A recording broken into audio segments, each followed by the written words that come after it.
Boris Johnson's programme to tackle teenage crime will not be continued when the money runs out in May. The Ministry of Justice has confirmed it is to end and says the Mayor is looking at other options. A preliminary report into the project, based on a special wing at Feltham Young Offenders Institution, is published tomorrow. It's understood that the scheme has failed to deliver on some of its key targets. Here's our political editor, Tim Donovan. This special wing at Feltham was designed to help offenders inside and outside. It's received more than £2 million, mainly from a European fund. But when that money ends, so will the programme. The Ministry of Justice has told one London MP that the Mayor now wants to explore a different project. We're being told that the money has dried up, it's been cancelled and it hasn't been evaluated. That's unacceptable. A few years ago, this was the flagship.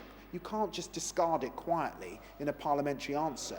You've got to explain why you've decided to destroy it. Many youths who've been through the unit are said to have found the one-to-one time and activities beneficial, but there's been disappointment at the results outside. Only around a half of inmates have gone on to education, training or employment after release, and only 1 in 6 have stayed in it for 6 months, a key aim. Central to the project has been resettlement brokers. They're charity workers who help offenders adjust to the outside. Many inmates say they've made a positive contribution, but there've been too few spread too thinly across London, and the payment by results model meant not enough money was paid up front to improve this. Well, it's no surprise at all. If we don't spend money early on in trying to prevent crime or to avoid people going back to crime, they will go back to crime. And the money needs to be there right from the beginning and all the way through if they're going to get the kind of support that will change their lives. It's understood that the interim study claims that 41% of the young offenders have gone on to offend again within 9 months of release.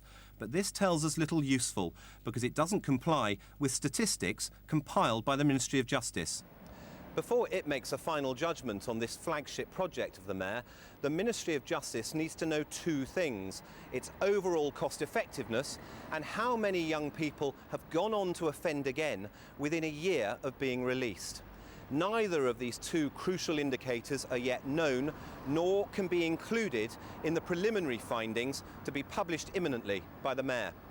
It's looking like there has been a substantial reduction in reoffending, even if it's not as much as we'd initially hoped for or initially wanted. It's good progress, and I think people will say, well, you know, if you can spend some money turning people around, stopping them from reoffending, then that's a good way forward. But because the official reoffending rate won't be known until the summer, Londoners won't know before the election whether his key pledge was met. Tim Donovan, BBC London News. Kenyan